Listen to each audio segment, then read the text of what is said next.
All right, so if you look at the way we sketched this one here, we did it very, very quickly. The parent function was 1 over x.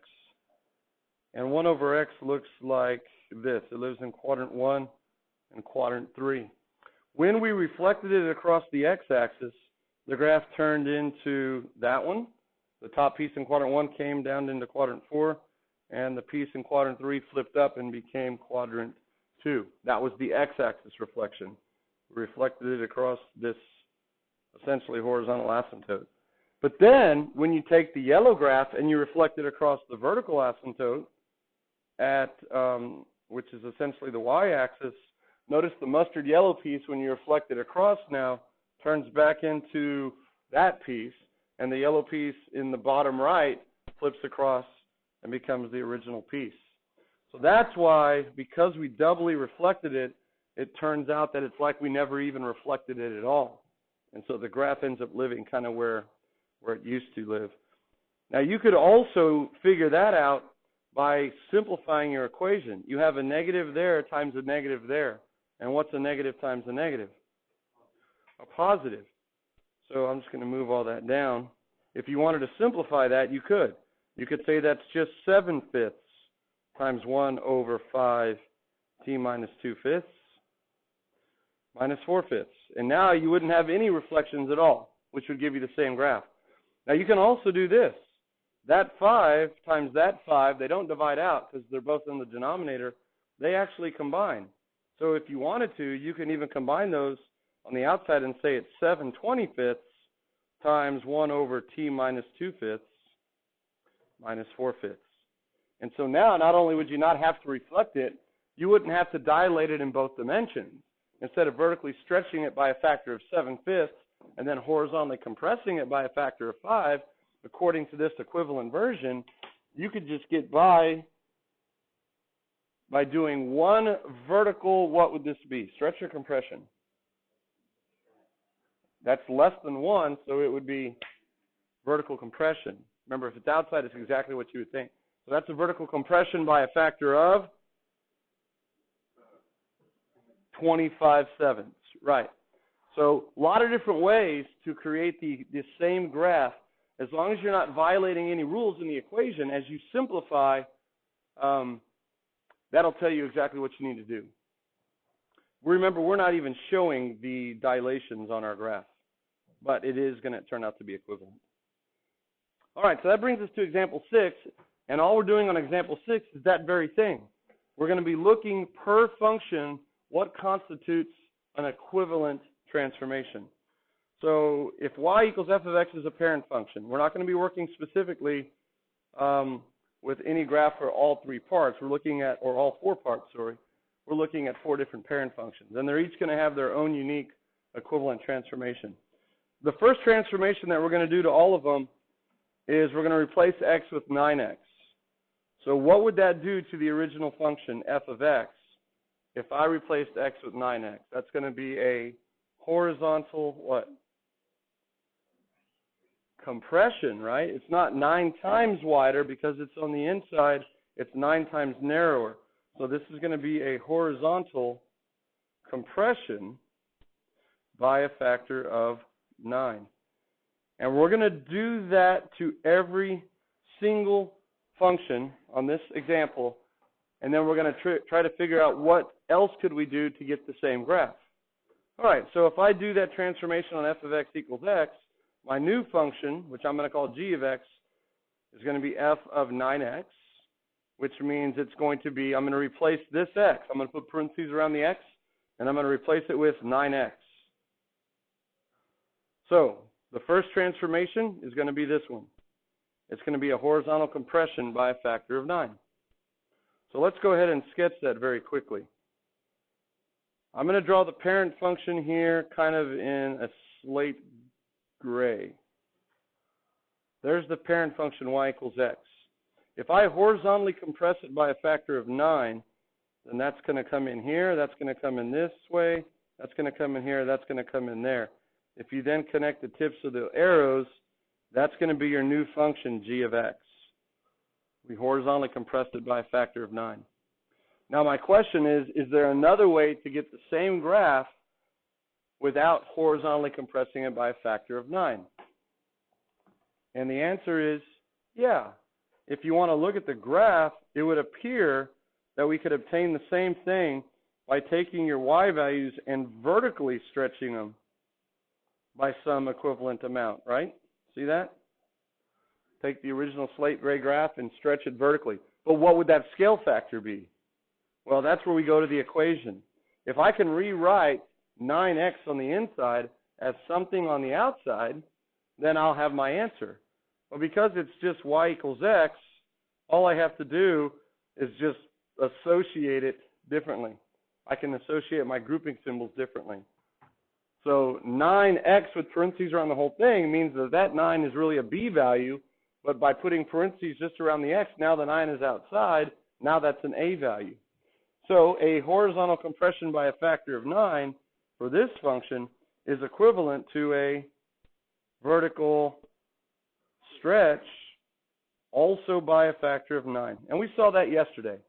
For a linear function, y equals x, the horizontal compression and the vertical dilation or stretch are going to be the exact same scale factor for this particular function. All right, let's look what it would be for the next one, x squared. First of all, let's create our new equation, g of x. I'm replacing x with 9x. That's going to be, I'll just hit paste here, that's going to be a horizontal compression by a factor of 9. Indubitably, no doubt. All right, let's go ahead and sketch that graph and see what it would look like. I'll do the x squared one again, kind of in that light color. Here's the parent function, y equals x squared.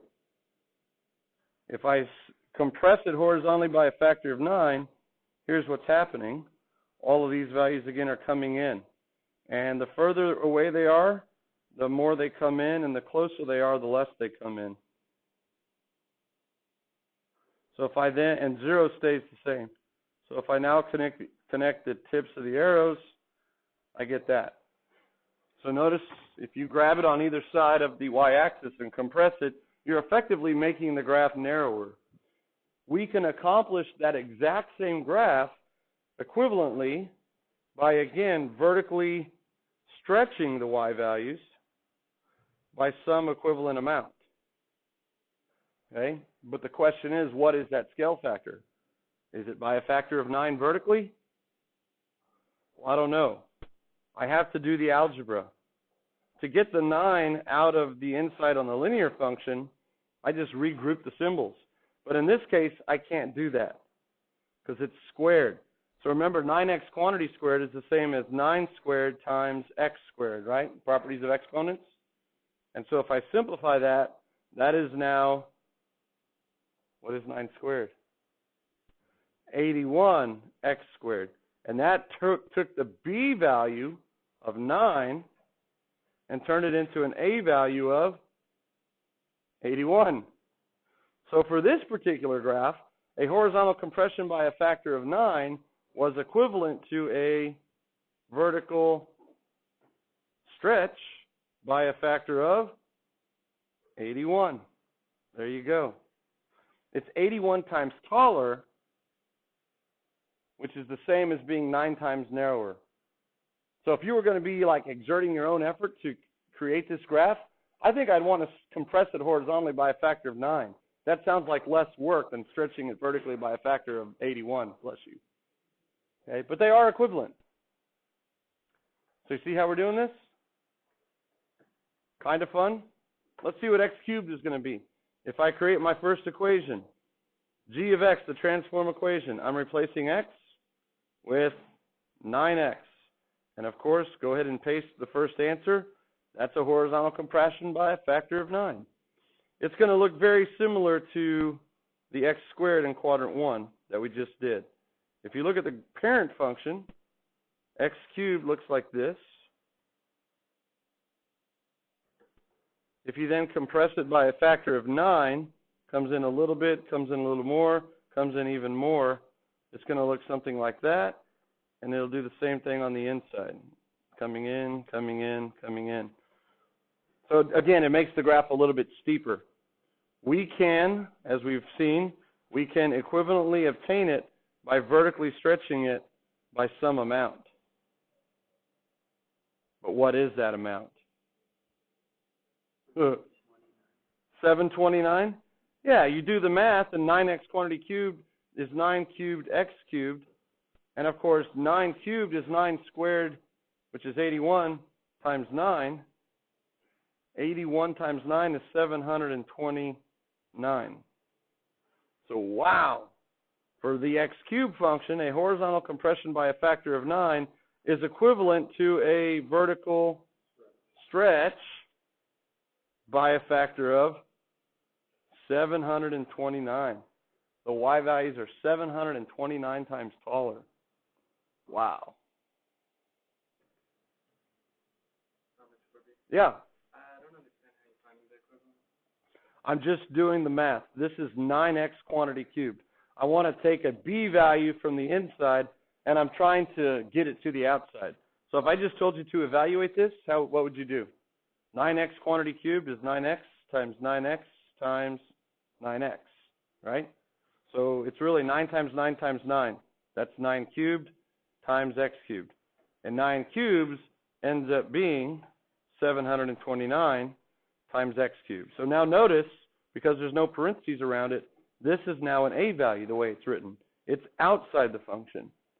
And when it's outside the function, that's a vertical dilation. So that's how we're doing it. We're just following the rules of that particular function. To get it out of the quadratic, we had to square the b value. To get it out of the cubic, we had to cube it. To get it out of the linear, it was just x to the first, so it was a one-to-one exchange. All right, now every function is going to be different. X to the negative first, remember, is the same as 1 over x. The first transformation we're going to do is the same one. We're going to replace x with 9x. That's 1 over 9x. And because it's in front of the x, it's a b value. Again, it's going to take the graph of 1 over x and compress it by a factor of 9 horizontally. Let's kind of maybe wait on the graph, because I want you to be able to do this without looking at the graph. Yeah, question. Did we do D? Is there a D? I didn't go. Oh, we did skip over D. Yeah, let's come back to D. I didn't scroll far enough to the right. No offense, little D. Okay, none taken. I can hear you sniffling, D. I said I was sorry. Thank you, Connor. All right, do this one on your own. Without the graph, try without the graph. A horizontal compression for the square root of x function is equivalent to some other transformation. So far, they've all been vertical stretches. That may not always be the case. It depends on the function. You go ahead and answer the question while I'll sketch the graph.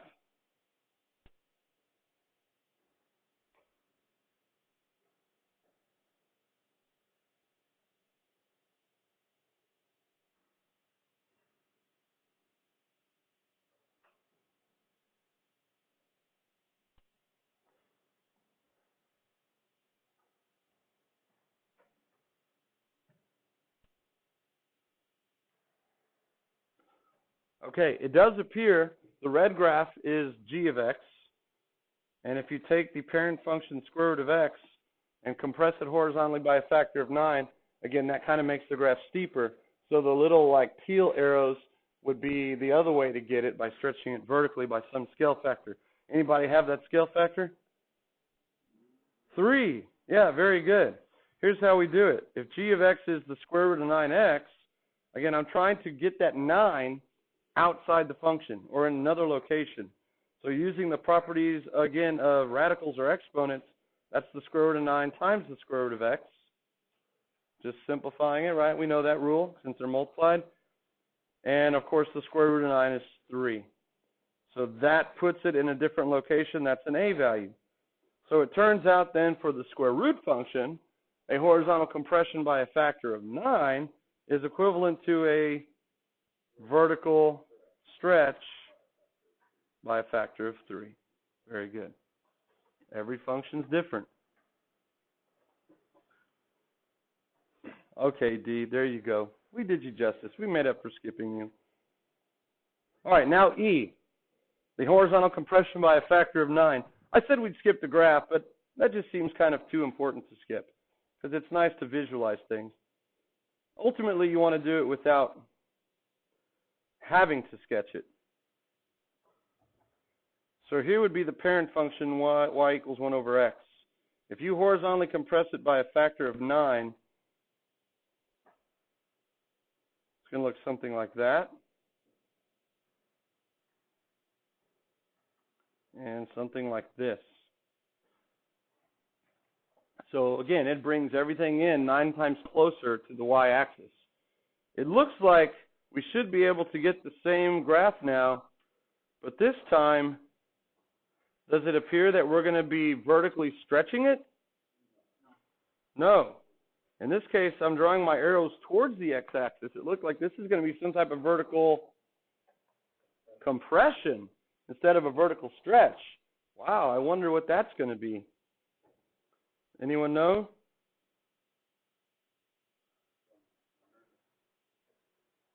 Again, I'm trying to get the 9 out of the inside. I'm trying to get it out of the denominator with the x. This one, if you simply write it as 1/9 times 1 over x. What's 1/9 times 1 over x? It's 1 over 9x, right? So now just by writing it like that, this becomes my a value. It's outside. And so that is going to be a vertical, because it's less than 1, it's going to be a vertical compression by a factor of what? 9. Yeah. So the scale factor is still 9, but it's 9 times compressed rather than stretched. All right, this one we saw yesterday, so this one I'm going to go a little bit more quickly through. If I replace x with 9x, I get, of course, the horizontal compression by a factor of 9. Very similar to the linear function. Let me draw my axis with the dark gray. The parent function is radical x. That's the one that has the slope of -1 coming in and a slope of +1 going out. If I bring in the values by a factor of 9, it's going to look something like that and like that. Again, the farther away the x values, the more they're going to move. It looks like I can achieve the same graph of this one by vertically stretching it, right? Now my vertical arrows are going away from the x-axis. By what factor? 9, yeah. Doing the math on this particular function, those are kind of like grouping symbols. So you could take the absolute value of 9 times the absolute value of x. That's why it works. And of course, the absolute value of 9 is just 9. So there it is. Now we've turned it into an a value. It's on the outside. Yesterday, 9 was a negative number, and we saw that the absolute value of -9 was still +9. That's why we didn't see the reflection across the y-axis, because it was an even function. But in this case, a horizontal compression by a factor of 9, much like the linear function, is equivalent to a vertical stretch by a factor of 9. And it's for the same reason. The slope of the absolute value function is 1 and -1 instead of just 1 everywhere for the line. All right, now the last two, the new ones in the group. These are interesting. The first thing we'll do is we'll create our new function g of x by replacing x with 9x. And again, looking at the 9, it's a b value. It's going to be a horizontal compression by a factor of 9. So I'll just paste that one. And then drawing the graph for this one, the parent function, again, I'll draw in this light kind of gray color. It looks something like that. If we bring in every value now by a factor of 9, again, the further away, the more it moves. It's going to look something like this. It still has the vertical asymptote, because remember, you're stretching it with your hands essentially equally on either side, and you're compressing it. Everything is collapsing towards the y-axis. Now, does that look like it's going to be equivalent to some vertical stretch? Kind of, right? If you think about this y value going to that y value, it looks like it'll move up. But what happens on the x-axis? I want this point here not to essentially try to move this graph over. Let's see. It might still be a vertical stretch. There may be a point way down here that vertically stretches to that one. But if you want to kind of think about it a little bit differently, if without stretching, can I take my original graph here and slide it up or down to make it kind of match that red graph? It looks like if I move it, if I shift it somehow, maybe it'll make it. We're not sure. This one could be a vertical stretch. It could be some type of shift. What we have to do is we have to do the math. Now here's a property of logs that you had in Algebra 2 that we haven't talked about yet. It's a very important property. Logs turn mountains into molehills. Here's the property. It says the natural log of A times B, or the log base 10 of A times B, that's equal to the natural log of A plus the natural log of B. It turns multiplication into addition. That's a very important property. A log is really nothing more than an exponent. And if you remember earlier in the year when we talked about exponents, a multiplication process turned into an addition process. If you have x to the A times x to the B, that's multiplication, is it not? X to the A times x to the B.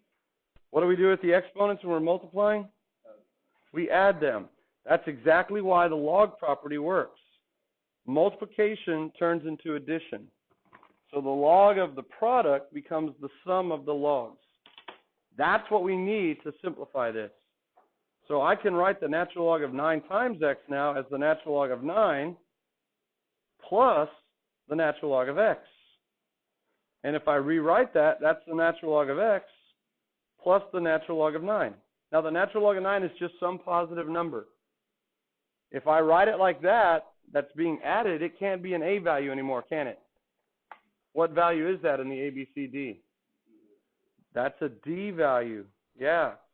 So it does turn out for the log function that a horizontal compression by a factor of 9 is actually equivalent to a, we'll call it a vertical shift up the natural log of 9 units. We shift it up natural log of 9 units. And my graph is not very well drawn, but you can kind of see why that would work. If I lift it up enough, you can kind of see them match up down there, and you can see this kind of match up. So it is a shift. Pretty cool. So we do need that property to be able to pull that one off.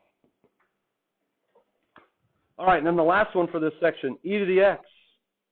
Step 1, replace the x with 9x. We get e to the 9x power.